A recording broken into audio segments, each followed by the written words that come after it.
Hello and welcome to the Secrets of Happily Ever After podcast. I'm your host, Monica Tanner, and I'm super excited about my guest today. He is a fellow author, and I am so excited to discuss his book and dig into the concepts that are so relevant to married couples. My guest today is Tony Miltenberger, but I usually just say Milt because that's your handle, right? Yeah, TW Milt. Yep. Yeah, they don't usually have to say the whole thing drawn out. And he is a podcaster, an author, a friend, a content creator, and just a superhuman. And I am excited to discuss this concept of accepting and learning about our own brokenness, as well as our partners, and being able to accept and love each other through all of that. He's the expert, and I cannot wait to hear what you have to say. Welcome, Tony, to the podcast. Monica, it's so good to be on here. Thank you so much for having me on. You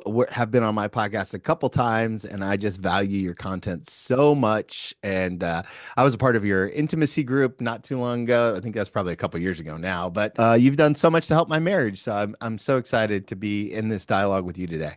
Amazing. First of all, tell me about the book. How did it, what inspired it? What made you want to write about this topic?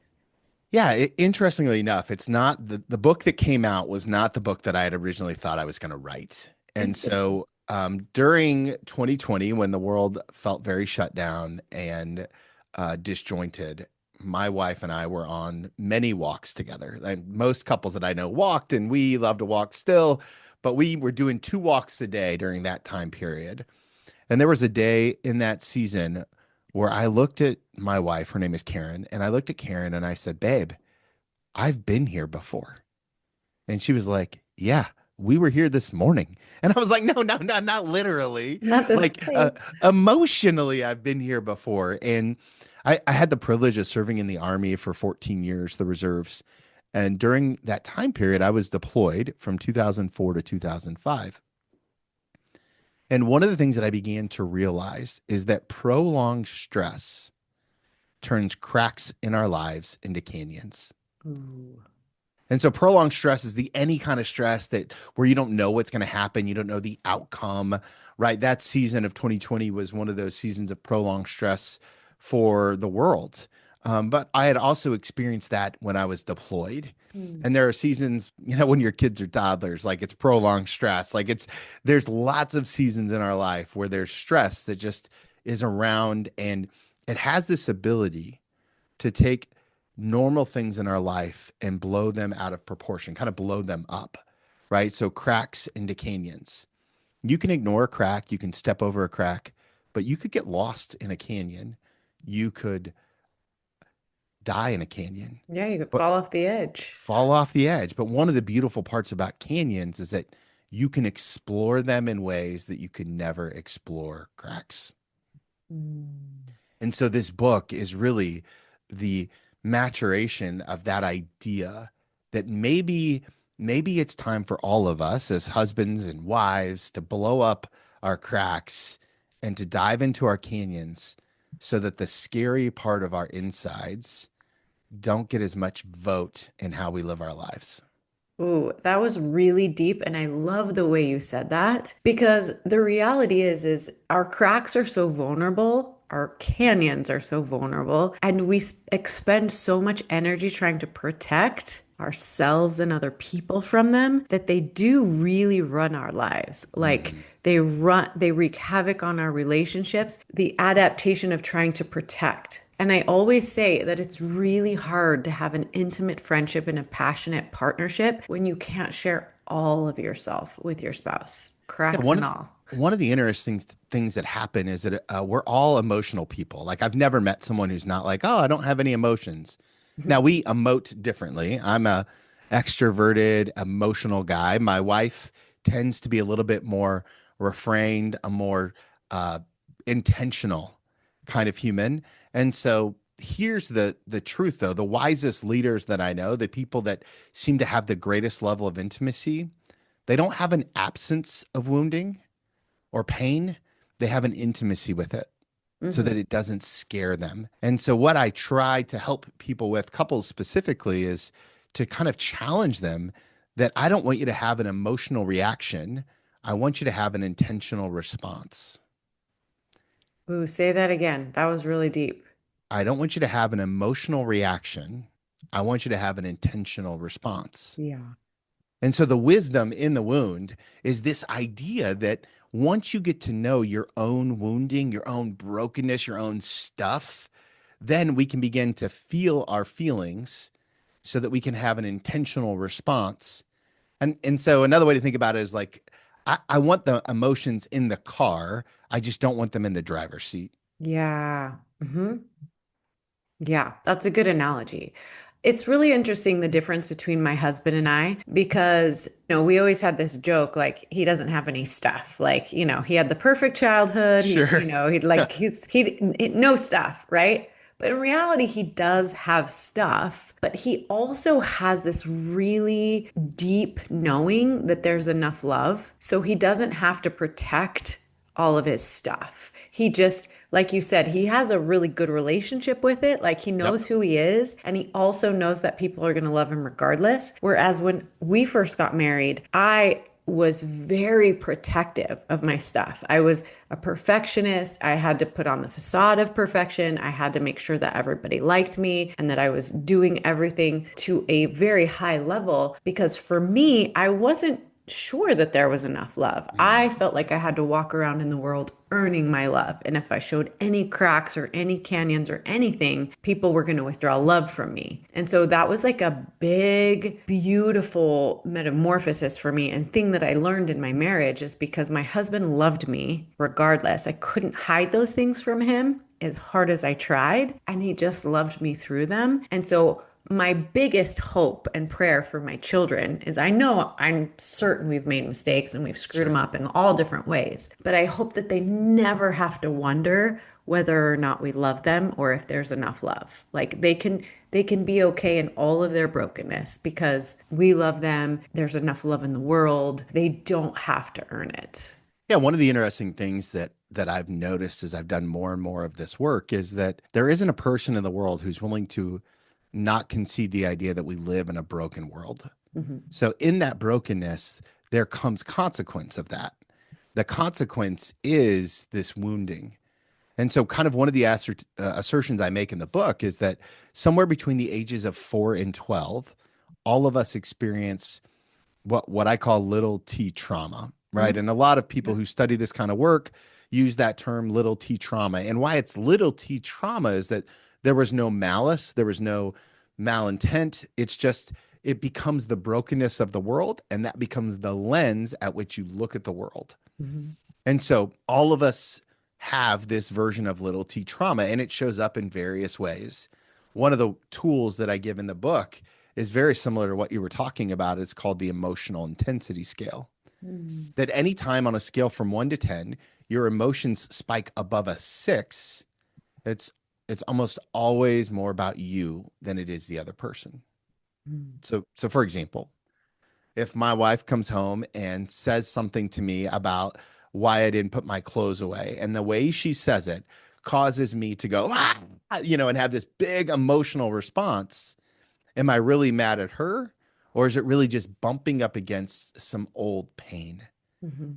And the reality is, just like you were talking about, it's that old pain. And so what happens is that I can't respond appropriately to the situation because the pain of my past is now dictating the words that come out of my mouth and separating the one person who I want to be walking with me through this stuff. And that's what I mean by not letting the emotions drive, is that if you can take a moment, feel your feelings, trace the wound all the way back to where it began, and realize I'm having an emotional reaction to the way this came out of her mouth, not actually to her, and nor is it her fault. Yeah. Then we can have an actual dialogue if we need to about the problem, or I could just put my clothes away, right? Like Yeah. it's one of those things, right? Like just power down. I got to Yes. power down so that we can actually dialogue. I love that. And I love how you talk about it as the emotional intensity scale, because that's really true. Because when, we get all out of sorts about something, 9 times out of 10, we're not responding to what's right in front of us. We're Hmm. responding to, right, that old wounding. And it's so true. And if we can start to recognize it, and like you said, power down, take a moment, take a breath, give some love to that inner child, right? That Yeah. inner child that's coming out and trying to protect us, trying to fix the situation, make it okay. If we can just say, look, I love you, it's fine, I can deal with this in my wise adult self, as opposed to that 6, 7, 8-year-old who was like not able to handle the emotional intensity of the past, right? So, really What's good. crazy, Monica, is that it's not just bad emotions too. Like it's Mm-hmm. also good emotions, Mm-hmm. right? And so if my son, I have two boys that both play football, one of them picks six, takes it back to the house, and I go full blown Midwestern dad on the sidelines, and I start chest bumping and screaming like I'm losing my mind. They probably bumped up against my wound as well, Right. right? And so I'm having an emotional spike. Now, keep in mind, I'm not putting any judgment on that. Like there's no right or wrong. It's just the reality is that am I okay with the behavior that the emotion is driving in that moment? Because Yeah. the emotion is driving, not my intentional response. Right. And where we get into trouble, I think, in relationships is we let our mouth respond emotionally instead of letting our brain power down and think about this intentionally. And that's where we get into trouble. That's where grown adults get kicked out of soccer games. That's where we just, we see it all the time. Like, are you really that upset that that 12-year-old umpire didn't make that call the right way? Or is it really tied to something much deeper in your own life? Because that's true and it happens, unfortunately, more than I know we all want it to. Yeah, it's so true. Well, and the reality is that inner child, because I talk about it as your inner child, right? Yeah. That's responding, that's drive, like all of a sudden that your inner child, your little 5-year-old's jumped up on your lap and like taking control of everything, right?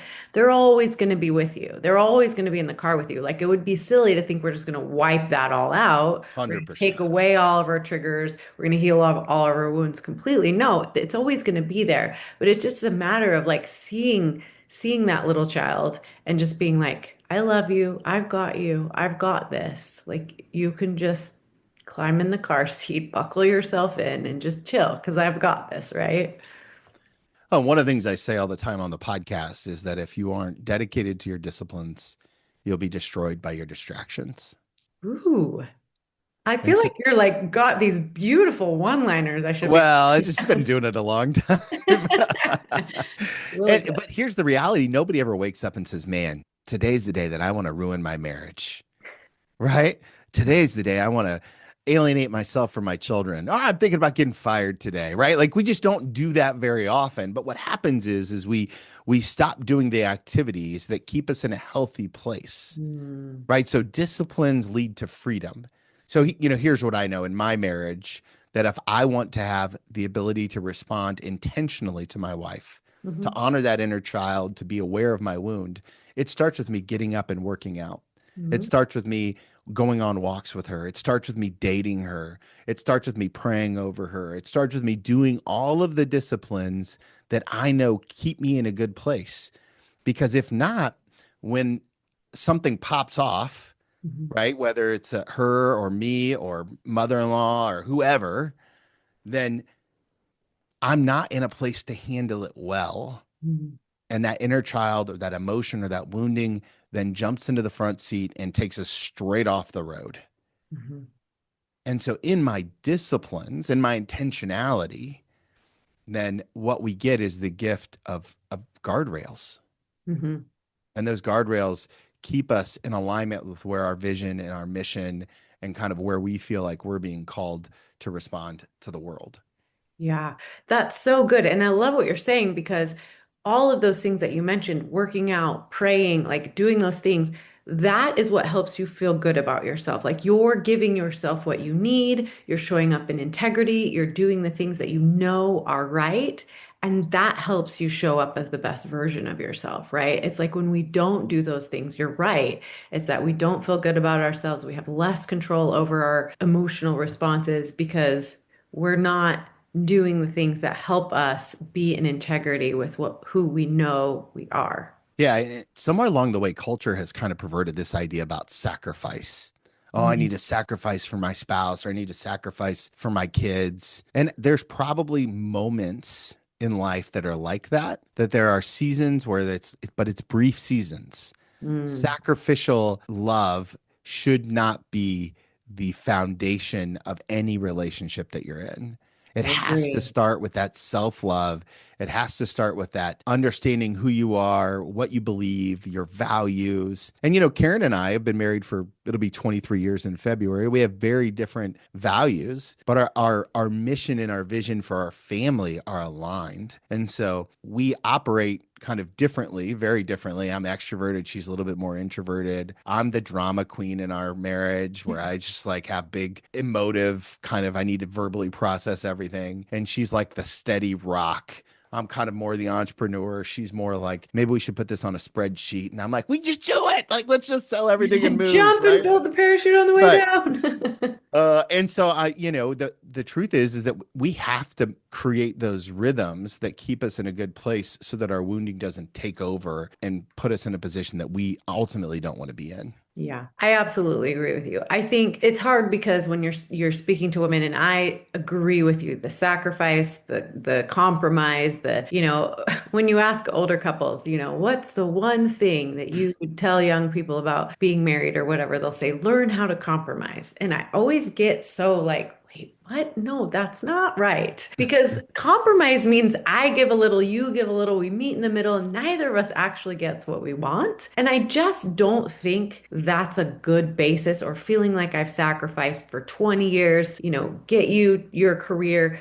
The reality is it's, can we cooperate? Can we make room Mhm. in this marriage for both of us to actually become the best versions of ourselves? I That, just say this like I just want couples to be on the same team.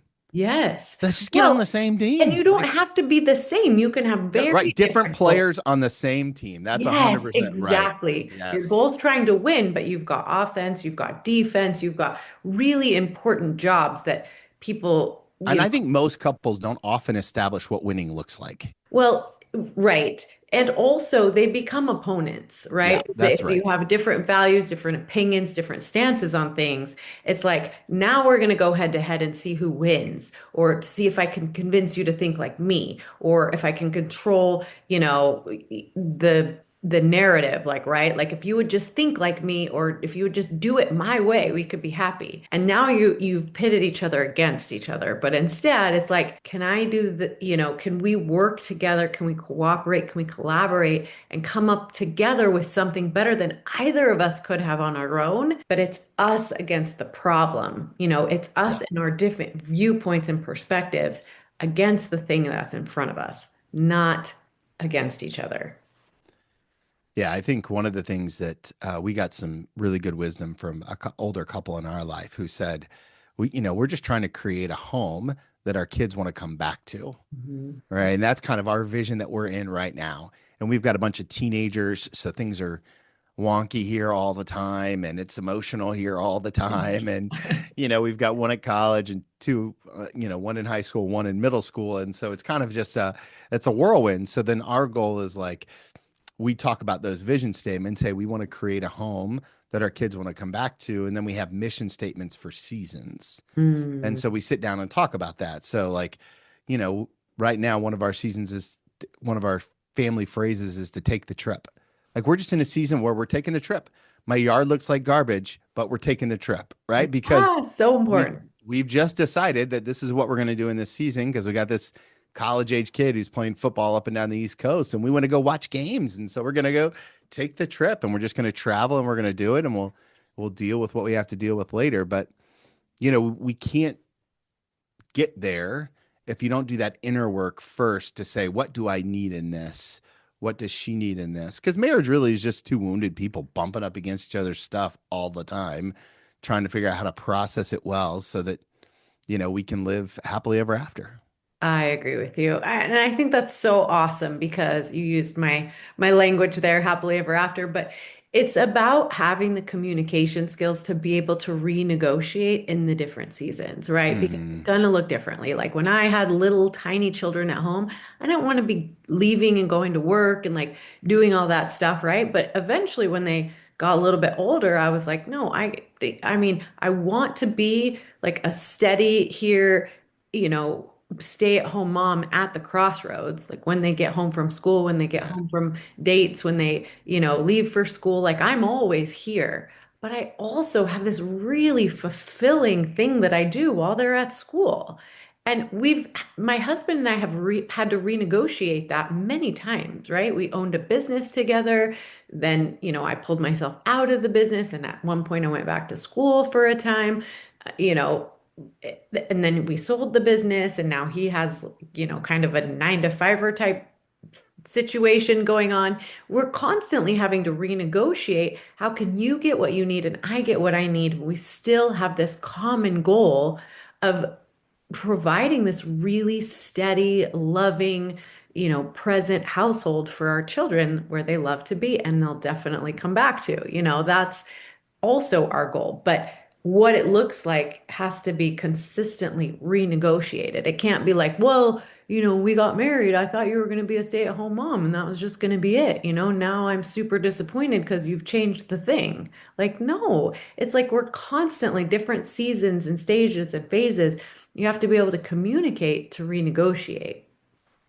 And one of the interesting parts about that too is that as you're doing that, you begin to become more aware of of what I would call like the edges of your wound. Mhm. So what bumps up against your wound when your kids are little is different than what bumps up against your wound when they're in adolescence or, dealing with that eye roll from that teenage daughter or like all of those things. So it's constantly learning and then sharing like, hey babe, like, oh man, I don't know what it is about our daughter in this season where she is just like grating or it's having the courage to say I don't have an answer. I just need you to know this is kind of what I'm feeling.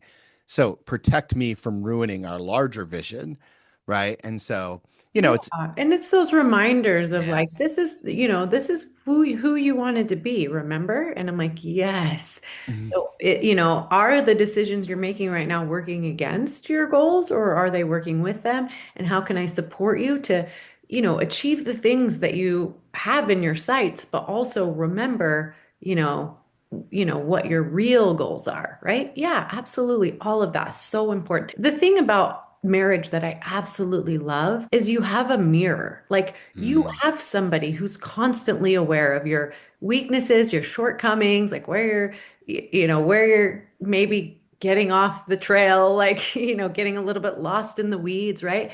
And if you have a great trusting relationship, you can help each other. You can point each other back in the right direction, right? But you have to be able to build that trust, like knowing that your partner wants what's best for you. One of the definitions that I give in the book is this idea about grace. So grace is empathy plus curiosity. And I think that's one of the things that as couples we can always lean into is, hey, what does it mean to be empathetic with your spouse right now? What does it mean to be curious? I think the closer someone is to us, the harder it is to be curious about what's going on inside of them. And so when your spouse comes home or your kids come home and they're in a place that you can just tell, like you can always tell when your spouse is in a place. Karen comes home and she's in a tizzy. My response shouldn't be, oh man, I got to hide, right? Like I got a cat five going on down here, right? Like I just need to leave. Like I need to go, is that something in the garage? And I know a lot of guys do that. The reality is, though, is that the wiser move is to be curious and empathetic. And that's what grace lived out looks like. Mm. And if I can be curious about what's going on inside of my wife, then in return, not only am I modeling what I need, but I'm also creating a level of intimacy that will just build into our marriage. It's like, hey, I really do care about you and what you're feeling in this moment. I don't have to do anything with it. We created a code word. I'm a big code word fan. Like I when love code something's going words on, too. one of ours is I gotta, hey, I just need you to sit in the mud puddle with me, Hmm. which means like I'm about to go on a rant about what happened, and I just need you to sit in here and just kind of hold my hand, maybe tell me I'm gonna be okay. Let's call that person names together or something, right? Let's figure out what does it look like to just sit in the mud puddle with me so that I can complain and know that it's not about you. I don't need you to fix it, but here we are. And like those are the kind of practices that as you become more aware of who you are, you can do that you get to the good stuff quicker, in my opinion. Oh, I love it. I just did that this morning. Like literally, I was so upset about something and I was like, I'm going to tell you this. I don't want you to react to it because I know it's not completely thought out, not logical yet. Like I'm just upset and I need you to just listen, right? And like I can tell when my husband's like going to try to fix it and I'm like, "No. Please do not give me any advice or tell me what I should be doing right now because like I said, I have not thought it all out yet. I know a lot of it doesn't make sense and is not logical yet. I'm still in my emotion about it and I just need you to hear me." But I have the wherewithal and the communication skills to be able to ask for what I need. Like Mhm. instead of just letting him correct me or give his opinion or whatever. Like I know he's about to, and I'm like, nope, I'm not ready for that. Like maybe in a couple of days, I'll want to know what you think. But right now, I just need you to listen to me figure it out. Like I'm processing through it. It's one of the things that I think so many couples could just be a little bit more intentional about practicing through some of that dialogue, Mhm. right? Like that kind of the reason that you can do that well is because you're practiced. You've got lots of reps, right? Yeah. You got lots of reps talking about it. You got a lot of reps Yeah. doing it, and so But I one of also the trust him. Like I yeah, know what sure, he's gonna yeah. say. I know what his opinion is. And like I'm like, I'm not ready to hear it. Like I'm not ready. But I trust that you can handle me out of sorts. Like I was out of sorts this morning. Yeah, and I just need you to hold it with me so that I it doesn't feel as heavy. Exactly, exactly. I knew that I could trust him to handle me being out of sorts. Otherwise, I would have had to go, I could have called a girlfriend, which I did after he left for work. Like I'm at the point where I kind of know who I trust to kind of hold me when I'm out of Mhm. sorts. And that's okay. And then Oh, the best also, part about that is that you don't put any judgment or shame on it, no, right? Judgment and shame tend to shut down intimacy, and intimacy is one of the ways that we get to growth and healing. And so, I tell couples all the time, like, hey, like you're allowed to be out of sorts. You're allowed to be angry. You're allowed to be have those. Just don't let them drive the decision. exactly. Exactly. And I can ask him for what I needed. Like, I need you to be the steady rock, not the Mhm. steady rock with the solution, just a steady rock to anchor me while I kind of fly this way and fly that way and figure it out. It's one of those hard balances to understand what you need. It's why I'm such a big fan of like doing this kind of work in community, having some people in your life who have gone before you, whether that be, somebody like you or me, coaches, or those kind of other areas that are like, I just need to talk through this. And maybe I've never been here before. I've got a whole list of guys that I call when I'm like, am I crazy? Am I losing my mind? And most of the time they'll say yes and right. Like Yeah, it's right, and that's right. good. That's what I want from a friend. Yeah, it's so good. And it's true. The reason why I think you and I do what we do is because you can't see the label from the inside of the bottle, right? And so if Right. you're Oh, that's good. being driven around by your 5-year-old, you can't always see that, right? You need Mhm. somebody to show you like this is actually what's happening. And if you let your 5-year-old drive, these are what the consequences are. You're probably going to get in a car accident and both of you will, be badly hurt, right? So it's like you need somebody to show you. Like it kind of one of my mentors loves to say, you're kind of like the ghost of Christmas future. You're kind of showing them like, listen, if you don't right the ship, here's what's going to happen, and it's going to be painful. So, you've got to make the choices today that are going to give you the tomorrow that you want.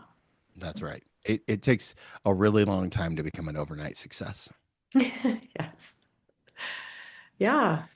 Hey, one of the beautiful parts about that too is that it also works for the positive, right? Is that on the other side of your wound is almost always your greatest gift. So that Absolutely. same thing that gets you out of sorts is the same thing that makes you really gifted in a lot of different areas. And so we also need our spouses to help us see our gifting and be Mm. like, no, this is what you do really well. And this is how you crush it. And this is that same idea. It's like grace and truth. The truth is Yes. like, yeah, you are emotional about this, but you're awesome at this. My wound is my parents had unplanned twins when I was 4 years old, and so I went from being the youngest to the middle. And so in my mind, the small t traumatic event that happened was that I felt like I didn't matter anymore. And so I Mhm. felt like I wasn't seen, right? Mhm. So what do? Of course, I pick jobs that put me in front of microphones and platforms and people, right? Because I'm We're so driven by that. similar, Tony. I know we are. And so, but here's the unique ability, right? And I would probably guess that we both have it. We have a unique ability to see people. Yeah.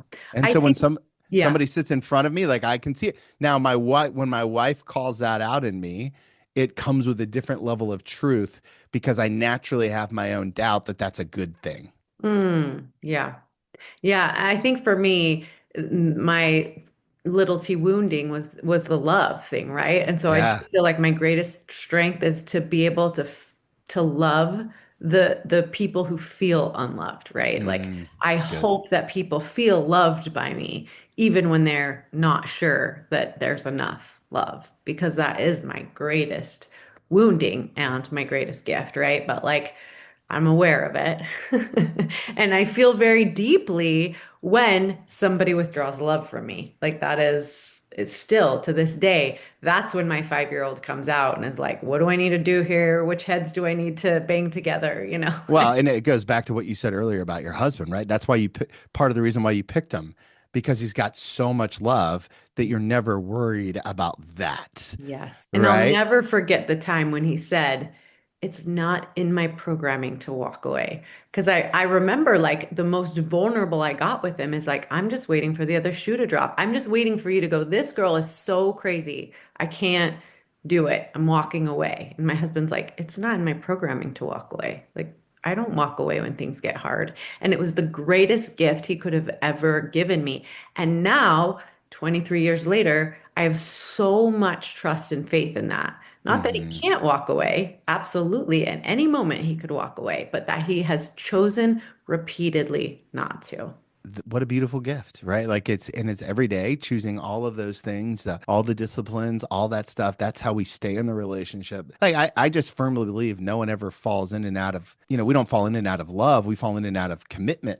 And it's Yeah. not commitment to monogamy, right? It's commitment to the disciplines of building that life together. So it's like, oh, I'm just going to blow off the date night, or I'm going to blow off physical intimacy, or I'm going to blow all. We just don't need to do that right now. And then eventually, after a season of that, all of a sudden you're in completely different zip codes, Mhm. emotionally, spiritually, physically, intimately, right? Like all of those things just kind of pile on top of each other. And so, if you want to build the life that you desire with your spouse, I would argue that it begins with being really clear about what activities are going to get you there. Right? The process goals, not the outcome goals. So good. Tony, this has been so fun to have this conversation with you. Tell us how we can get the book, and then I want to give you the opportunity to just like lay it on us. Like, what is it that you think is so most important that we should all know? Well, you can pick up the book on Amazon.com or on my website, wisdominthewoundbook.com. It's available wherever books are sold. And so would be humbled and honored if you read it. And then I'd love your feedback too. So if you have thoughts, leave a review or shoot me an email, tony@twmilt.com. Love it. And And then piece that will of all be listed wisdom. in the show notes. Yes, I want to hear your Oh, wisdom. What is the mm. wisdom that comes from your wound that you feel like is so important for us to know?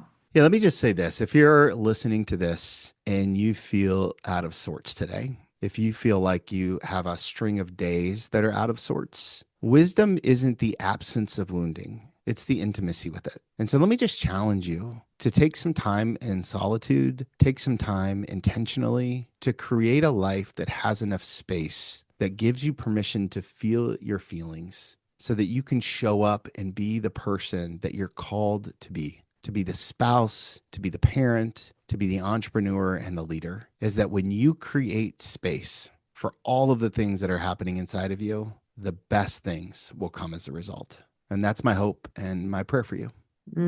Dear listener, I hope you've gotten a lot out of this episode because I do feel like you were talking directly to me just now. So thank you, Tony. Thank you for being here. Thank you for the work you do.